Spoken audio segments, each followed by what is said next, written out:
네, 제가 한 목사님께서 쓰신 한 글을 봤는데 그 글의 제목이 모두 다 아프다라는 글이었습니다. 이런 문장으로 시작합니다.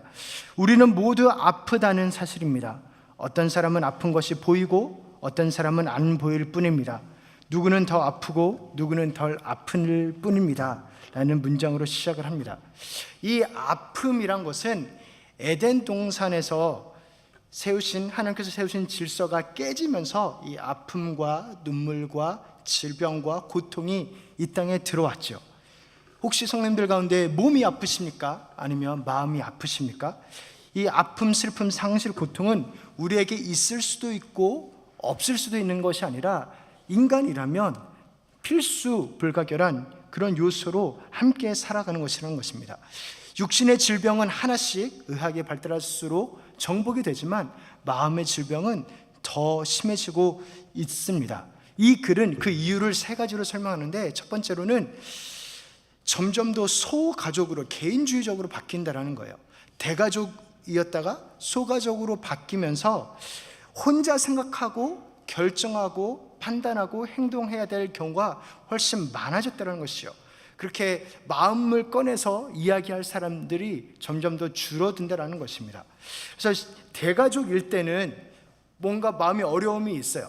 그러면은 그 가족 중에서 누구라도 그거를 알아차리고 어떻게든 이야기를 하고 나눌 수 있는 기회가 있지만, 점점 더 혼자 있는 시간이 늘고 또 바쁜 현대인의 생활을 하다 보면 그렇게 점점 대화가 사라지니 혼자 앓고 제대로 해결하지 못하고, 그리고 계속 가리게 혼자 그냥 쌓아두게 된다는 것입니다. 두 번째로는 스마트폰이 그 이유라는 것입니다. 이것을 더 악화시켰는데, 저희가 뭐 대화할 때도 카톡 그렇게 나눈 것처럼 우리를 지금 그리고 이곳에 집중하지 못하게, 지금 이곳에 상대방에 집중하지 못하게 하는, 그래서 무언가 어딘가에 항상 커넥트 되어 있어야 하고, 가상현실인데요 사실은 그렇게 현재에 바라볼 수 없게 항상 생각을 밖으로 돌리게끔 하는 것이 스마트폰이라는 것이죠. 그래서 나의 내면을 바라볼 시간을 박탈시켰다라는 것입니다. 그래서 이제 태어나는 아이들은 그냥 가만히 두면, 정말 핸드폰 정말 많이 보는데요, 가만히 두면 그냥 이 스마트폰, 이 작은 화면에 눈을 받고 평생을 살아가게 되는, 그럴지도 모른다는 것입니다. 그래서 실제로 스마트폰 때문에 주의력 결핍 장애가 15%나 더 늘었다는 통계가 있다고 합니다. 그리고 세 번째로는 조금만 더 하는 그 문화입니다. 조금만 더 돈을 벌고 싶고, 조금만 더 좋은 차와 조금만 더 좋은 집을 가지고 싶고, 조금만 더 인정받고 싶고, 뭐 성공이라는 그런 거창한 단어를 안 쓸지라도 항상 우리에게는 조금만 더 잘 살고, 조금만 더 잘 돼야 하고, 조금만 더 잘해야 한다라는 그런 강박관념을 가지게 되었다는 것입니다. 그 기대가 사람을 몰아세우고 또 항상 현실에 불만족하고 우울하게 만든다는 것이죠. 이 분석을 어떻게 생각하십니까? 동의하십니까? 우리 모두에게는 아픔이 있습니다. 그런데 그 아픔을 다루는 방식은 사람마다 다 다릅니다. 어떤 아이는 아픔을 이렇게 다루죠. 아프다고 울고 소리 지르고 말썽 피우고 그렇게 아픈 것을 표현합니다. 저희 애기 큰애 믿음이가 그전에는 그냥 울다가 요즘에는 막 속상하고 울다가 이렇게 울어요. 가슴이 아파, 마음이 아파. 그러면 제가 정말 물론 저 때문에 그런 건데 가슴이 아파 그럽니다. 주여 정말. 그런데 어떤 아이는 착한 아이가 되기로 결심을 합니다. 그냥 표현을 안 하는 것이죠. 말 잘 듣고 항상 웃고 감정을 드러내지 않고. 이 아이가 아픈 게 없겠습니까? 상하는 것이 없겠습니까? 이게 비단 아이뿐만의 선택입니까? 아닙니다. 안으로 사귀다가 안 되면 언젠가 말없이 그냥 떠나버리는 것입니다. 이 마음의 아픔을 어떻게 해야 할까요? 오늘 다윗의 시편 34편인데, 이 시편은 다윗이 아비멜렉 앞에서 미친 채 하다가 쫓겨나서 지은 시라고 성경은 소개합니다. 그래서 요나단하고 정말 둘도 없는 친구였는데, 요나단이 이제 다윗한테 이야기하는 거야. 아니다, 우리 아빠 사울이 너를 죽일 리가 없다. 너가 얼마나 열심히 하고 얼마나 충성되고 얼마나 잘했는데 죽일 리가 없다라고 하다가 결국 요나단이 사울이 진짜 다윗을 죽이려는구나 라는 것을 깨닫고 빨리 도망가라, 최대한 멀리 도망가라 라고 이야기를 합니다. 그렇게 다윗은 정처 없이 미래도 없이 아무것도 가지고 가지 못하고 그냥 그 길로 그 말을 들은 채로 떠났습니다. 말 그대로 살기 위해서. 얼마나 서럽고 두려웠겠습니까? 분명 나는 기름 부음을 받은 자인데 하나님이 함께 하시사 매번 모든 것이 하나님의 의뢰 가운데 잘 되었는데 그 말도 안 되는 사울의 질투 때문에, 그것 때문에 이렇게 미래도 없이 비참하게 쫓겨나다니. 그렇게 쫓겨나다가 놉에 있는 제사장 아히멜렉에게 갔습니다.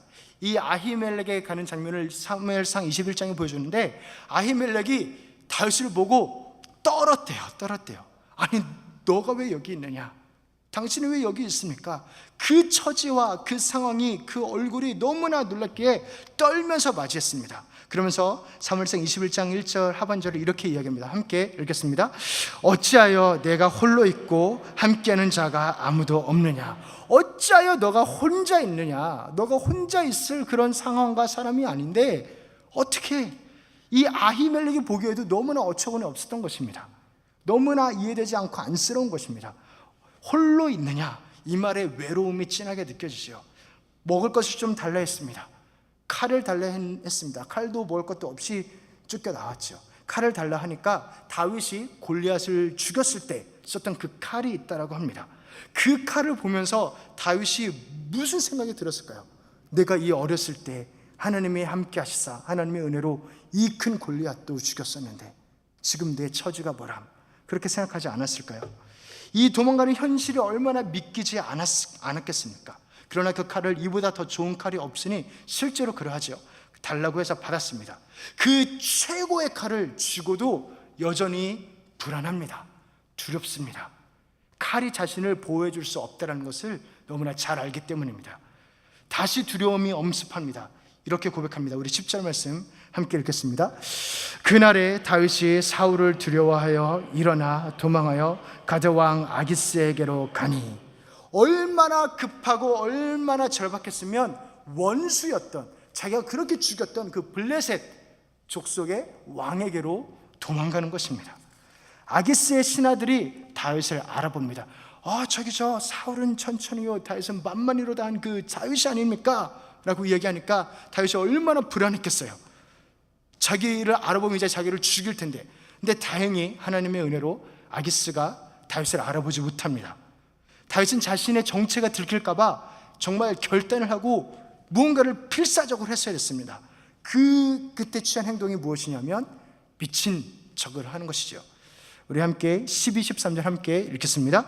다윗이 이 말을 그의 마음에 두고 가드 왕 아기스를 심히 두려워하여 그들 앞에서 그의 행동을 변하여 미친 채하고 대문짝에 그적거리며 침을 수염에 흘리매. 미친 척했습니다. 너무 두려워서, 죽일까봐 너무 두려워서 말 그대로 미친 척을 했습니다. 그래서 침을 질질 흘리고 대문을 이렇게 두들기고 막 그적그적거리고 정말 미친 사람의 행동을 한 것입니다. 하나님의 기름 부음을 받은 자가 이방인의 그 사람들 앞에서, 그리고 골리앗을 죽인 자, 그 칼도 있는 자가 그 하나님과 함께 하신 증거품이 있는데도 왕궁에서 사울과 함께 했던 그 큰 용서가 침을 질질거리면서 대문을 두드리면서 미친 척을 하면서 그렇게 필사적으로 살아남기 위해 했습니다. 얼마나 비참했겠습니까? 얼마나 마음이 찢어지고 얼마나 마음이 상했겠습니까? 얼마나 절박했겠습니까? 결국 아기스 왕은 신하들한테 지금 미친 사람이 모자라서 미친 사람 한 명 더 데리고 왔냐? 당장 내쫓아라 하면서 보냅니다. 사는 겁니다. 그리고 이 시편을 지었습니다. 이 시편을 34편 1절에서 22절을 크게 세 부분으로 보려 합니다. 첫 번째로는 우리가 곤고합니까? 하나님께 부르짖으면 우리를 찬양하게 인도하시는 줄로 믿습니다. 그 하나님을 고백합니다. 우리 1절 말씀 함께 읽겠습니다. 내가 여호와를 항상 송축하며 내 입술로 항상 주를 찬양하리이다. 6절 이 공고한 자가 부르짖음에 여호와께서 들으시고 그의 모든 환난에서 구원하셨도다. 아멘. 1절에서 6절까지 다윗은 하나님을 찬양합니다. 그렇게 쫓겨나서 미친 척하다가 나온 그 시의 가장 첫 고백은 내가 항상 주를 찬양한다라는 고백입니다. 물론 주님을 찬양하죠. 그렇죠. 살아남았으니까. 그런데 결국에 도망자 신세 아닙니까? 이렇게 망했는데 사실 찬양에 어울립니까? 그런데도 다윗은 여호와가 광대하다라고 우리 함께 외치세, 그렇게 고백하며 나아갑니다. 함께 그를 높이자라고 합니다. 어떻게 그럴 수 있을까요? 어떻게 마음이 상한 자가 그럴 수 있었을까요? 다윗에게는 나의 이 현실, 어려움, 슬픔, 아픔보다 더 중요한 것이 있었는데 그것은 무엇이냐면 바로 하나님이었습니다. 하나님이 나와 함께 하시는가? 아니, 내가 하나님과 함께 있는가? 그렇게 커넥트가 되어 있는가? 이것이 가장 중요한 것이었고 그것을 확인했을 때 안심하고 찬양했던 것입니다. 괜찮은 정도가 아니라 찬양에 터쳐 나온 것입니다. 왜냐하면 나를 구원하시고 내 기도를 응답하시는 분이 나를 버리지 않았기에, 주님께 버림받지 않았기 때문에, 그래서 너무나 두려워서 미친 척하면서 어떻게든 목숨을 구걸했지만 그렇게 결국 하나님께서 아기스의 눈을 가리사 자신을 구원하셨을 때 하나님이 여전히 내 편이시구나, 나를 안 버리셨구나, 그러면 됐다 하면서 그렇게 찬양으로 나아갔던 것입니다. 사랑하는 성도 여러분, 삶의 어려운 순간에 우리 하나님이 우리의 편이신 줄로 믿습니다. 하나님 절대 우리를 버리시지 않는 줄로 믿습니다. 우리 시편 139편 9절 10절에 이렇게 고백합니다. 우리 믿음으로 우리 정말 하나님 앞에 선포하며 나아가시겠습니다. 내가 새벽 날개를 치며 바다 끝에 가서 거주할지라도 거기서도 주의 손이 나를 인도하시며 주의 오른손이 나를 붙드시리이다. 아멘. 아무도 모르는 곳에 가 있을지라도 거기서도 주의 강하신 지극히 선하신 손이 붙드신다라는 고백입니다. 우리 하나님은 우리의 편에 있습니다. 오히려 우리가 알아야 할 것은 내가 하나님 편에 서 있는가라는 것입니다. 하나님은 항상 우리의 편이신데 우리가 정말 내가 하나님 편인가, 내가 하나님 앞에 정직하게 솔직하게 서 있는가, 아니면 여전히 강한 척하고 있는가, 내가 하나님께 다가가고 있는가, 아니면 내가 여전히 죄를 놓지 못하고 있는가, 내가 하나님 말씀에 치유의 광선에 나를 활짝 열고 나를 맡기는가, 아니면은 내가 실은 그렇게 고침을 받고 바뀌어지는 나의 모습을 싫어하는 것은 아닌가, 오히려 내가 하나님 편인가를 생각해야 될 줄로 믿습니다. 진정한 회개는 잘하는 것입니다. 무엇을 잘해라 라는 그 잘하는 그것이 아니라 grow up, 자라나는 것, 그것이 진정한 회개입니다. 물론 실수와 잘못 그리고 아픔을 낭비하면 안 되고 그곳에서 배울 걸 배워야 한다는 의미도 있지만, 더 중요하게는 회개는 죄를 끊고 죄에서 돌이키는 것이라기보다는 자라나는 것, 철이 들고 눈이 열리고 아이가 어른처럼 자라나는 것이라는 것입니다.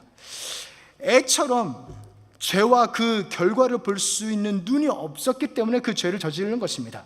아이들은 이제 자기가 원하는 것을 당장 해주지 않으면 나의 부모는 나를 사랑하지 않아, 그렇게 생각하죠. 당장에 내가 원하는 그 장난감을 사주지 않으면 안 사랑하는 겁니다. 그렇게 생각합니다. 그 아이가 이해하는 사랑은 되게 얕고 현재 반드시 뭐가 일어나야 되고 그런 것입니다. 그런데 어른이 될수록 사랑이란 것이 그렇게 간단하지 않고 깊으며 시간은 되게 길고 그 지금은 어려울지라도 나중에 좋은 것이, 그렇게 하는 것이 사랑이란 것을 점점 더 깨닫고 알아가게 됩니다. 그렇게 자라고 철이 들면서 모든 곳에는 상황이란 것이 있고 관계에 있어서 사정이란 것이 있어서 내가 원하는 것을 꼭 지금 얻지 않아도 부모가 정말 사랑하는 마음으로 하셨겠지, 아니면 하나님이 진짜 나를 사랑하셔서 이렇게 가정 좋게 하시는 것이 하는 그 믿음을 배워가게 됩니다. 그리고 이 믿음을, 이 신뢰를 진짜 사랑이라 부를 수 있게 되죠. 그렇게 철이 들고 자라서 깊고 깊은 하나님의 시선을 내 생각과 내 상황과 내 상함과 내 아픔만 보는 것이 아니라 하나님의 시선으로 그런 것을 바라볼 수 있는 그 시선을 배워야 죄를 안 질 수 있다는 겁니다. 그렇게 아이의 시선에 머물러 있으면, 그래서 죄하고만 싸우면 그 죄를 이길 수 없다는 것입니다. 왜냐하면 이미 의지가 없어서 죄가 이미 그것에 넘어져서 죄를 저지른 건데, 다시 그런 시선에 바뀌는 것이 없이 자라나지 않고 죄랑만 싸우면 그 의지가 여전히 이길 수 있겠습니까? 그렇게 나의 인간의 의지란 게 강하겠습니까? 그래서 회개라는 것은 잘하는 것, 그래서 그 모든 것을 보고 정말로 그 죄와 그 결과를 알기 때문에 그것을 놓아버리는 것, 그것이 진짜 회개인 줄로 믿습니다.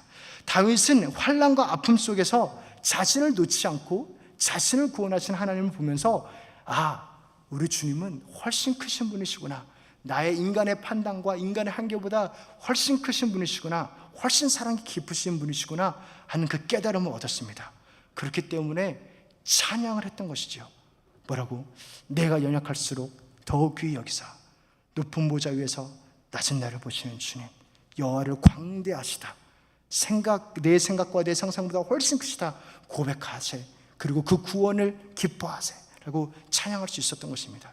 사랑하는 성도 여러분, 이 찬양이 그 아픔과 상처 가운데서도 진정한 회개와 자람을 통해서 찬양까지 나아가는 이 찬양이 우리 귀한 성령들에게 충만하시기를 주님 이름으로 축원합니다. 그리고 두 번째로는 주를 경외하라, 그러면 주님의 선하심을 맛보리라 라는 고백을 합니다. 7절부터 14절은 지속해서 경외하라는 말을 합니다. 경외하라, 주님을 사랑하고 두려워하라는 것입니다. 우리 7절 말씀 함께 읽겠습니다. 여호와의 천사가 주를 경외하는 자를 둘러 진치고 그들을 건지시는도다. 11절, 너희 자녀들아 와서 내 말을 들으라, 내가 여호와를 경외하는 법을 너희에게 가르치리로다. 아멘. 사랑하는 성도 여러분, 주님을 사랑하십니까?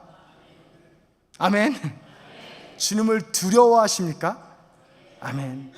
사랑하기에 두려워하는 것입니다. 너무나 사랑하기에 이 관계가 조금이라도 깨어지거나 망가지지 않았으면 좋겠기에, 그러나 나는 숨쉬는 것과 죄악뿐인 그런 너무나 연약한 자인 것을 알기에, 그런데도 나를 사랑하시는 그분의 사랑이 너무나 크고 두렵고 상상할 수 없고 다르기 때문에, 그런데도 불구하고 나를 사랑하시는 주님을 알 수도 없고 이해할 수도 없어서, 그래서 무서운 것입니다. 두려운 것입니다. 그러나 더 가까이 가고 싶은 것입니다. 이 두려움은 하나님께서 우리를 혼낼까 봐 두려워하는 것이랑 다릅니다.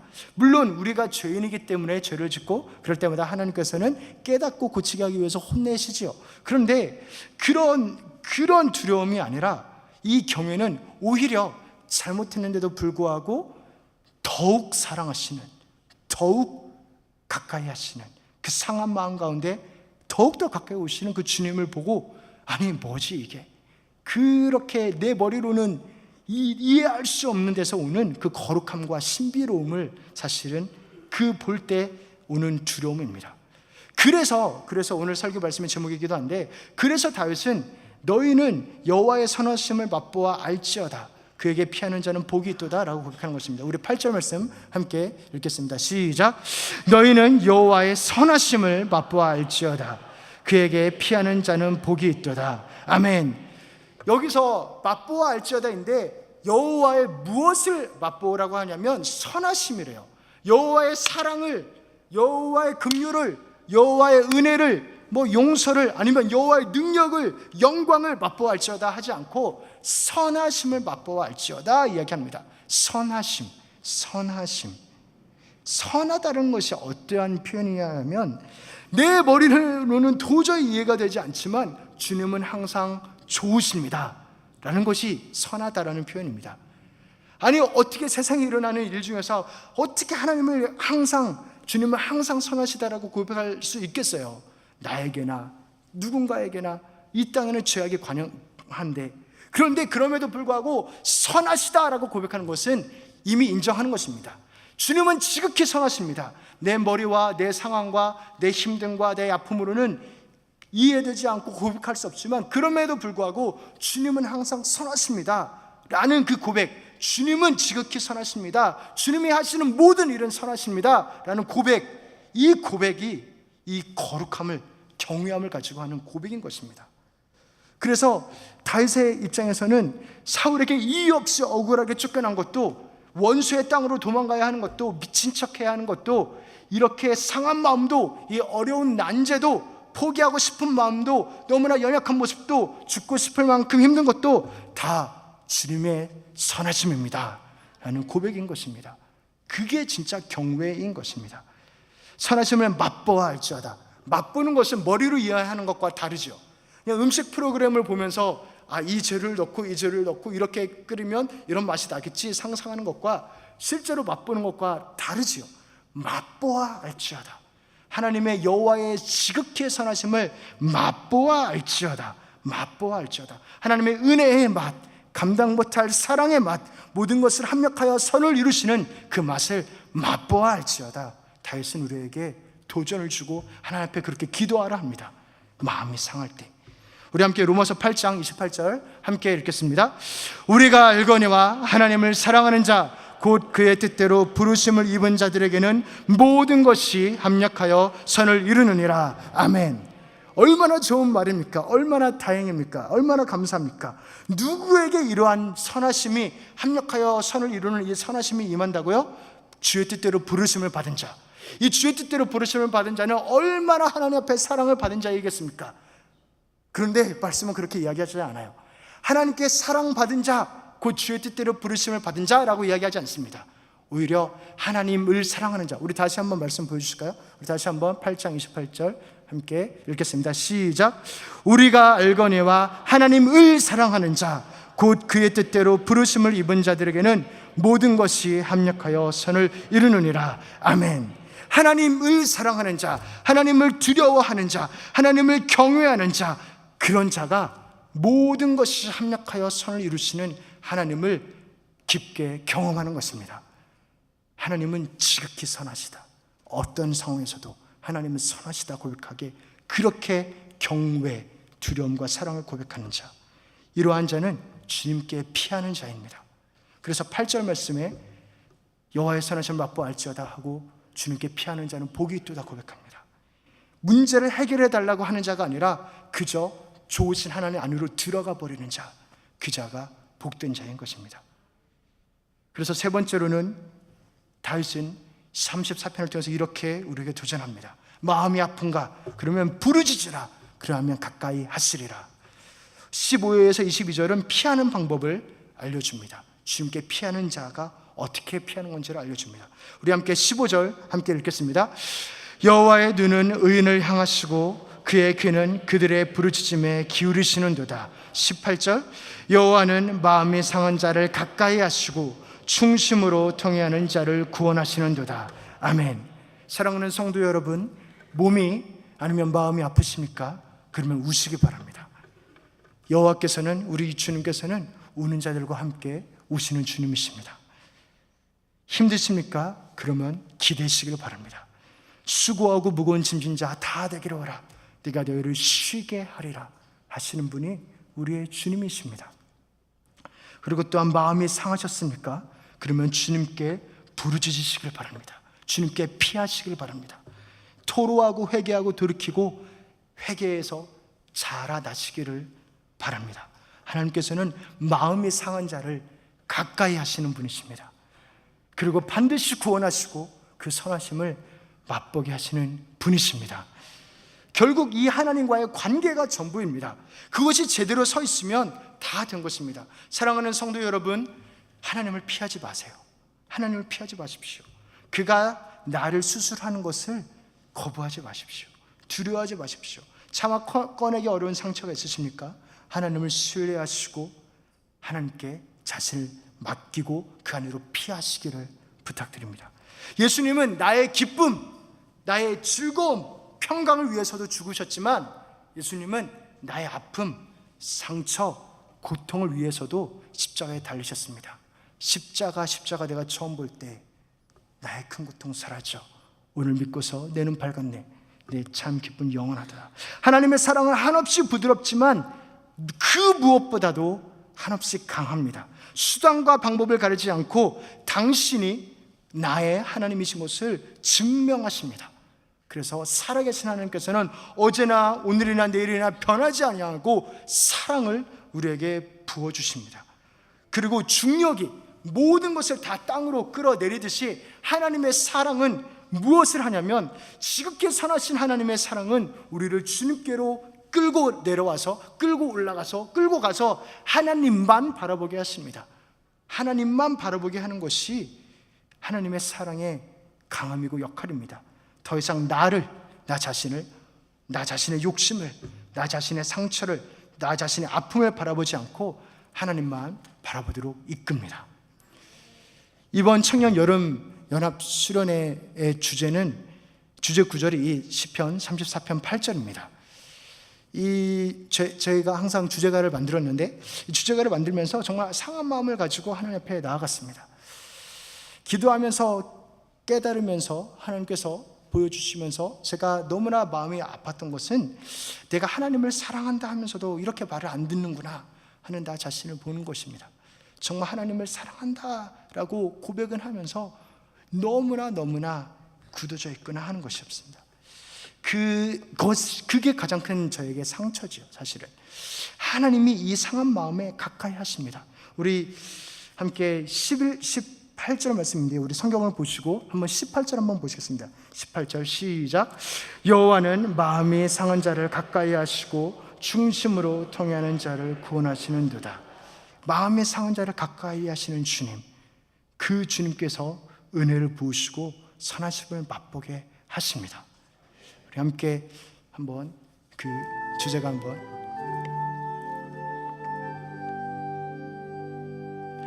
주여 내 마음이 상했습니다. 나를 가까이 하소서. 중심으로 돌이켜 자라길 원하니 구원을 베푸소서. 나를 안아주소서. 나를 용서하소서. 나를 살려주소서. 나의 예수여, 주가 필요합니다. 주여 죄송합니다. 주를 바라봅니다. 나의 주여, 주님의 선하심과 주의 인자심을 나로 맛보아게 하소서. 주님께 피하는 자, 주를 경외하는 자를 부족함 없게 하시리. 나를 안아주소서. 나를 용서하소서. 나를 살려주소서. 나의 예수여, 주가 필요합니다. 주를 사랑합니다. 주를 바라봅니다. 나의 주여, 내 주의 선하심과 주의 인자심을 나로 맛보아게 하소서. 주님께 피하는 자, 주를 경외하는 자는 부족함 없게 하시리. 이렇게 하시는 주님을 찬양합니다. 이 다윗의 이야기가 어떻게 이어집니까? 아기스에게서 나와서 아둘람 굴로 도망합니다. 아둘람 굴 많이 들어보셨죠? 다윗처럼 아픈 자, 상한 자, 원통한 자들이 그 굴로 말 그대로 몰려왔습니다. 그리고 그 장면 사무엘상 22장 1, 2절 말씀 함께 읽겠습니다. 그러므로 다윗이 그곳을 떠나 아둘람 굴로 도망하매 그의 형제와 아버지의 온 집이 듣고 그리로 내려가서 그에게 이르렀고, 환난당한 모든 자와 빚진 모든 자와 마음이 원통한 자가 다 그에게로 모였고, 그는 그들의 우두머리가 되었는데 그와 함께한 자가 400명 가량이었더라. 아멘. 여기서 여호와의 지극히 선하심이 보이시나요? 여호와의 지극히 선하심. 원통한 자, 그리고 아픈 자, 상한 자가 몰려왔습니다. 왜냐하면 아프고 상한 다윗이기 때문에. 그리고 이들이 어떻게 됩니까? 결국 나중에 다윗 왕국의 충신과 기둥들이 되지요. 그들을 여기서 만나는 것입니다. 사랑하는 성도 여러분, 하나님은 그렇게 모든 것을 합력하여 선을 이루시는 지극히 선하신 분인 줄로 믿습니다. 그 하나님께 피하는 자, 여호와의 선하심을 맛보아 알게 될 줄로 믿습니다. 그 하나님 앞에 부르짖으며 그 하나님 앞에 마음을 토로하며 그 하나님의 위로를, 그 은혜를 입으며 또한 하나님의 선하심을 맛보는 그 놀라운 복을 누리시기를 주님의 이름으로 축원합니다. 하나님 아버지 감사합니다.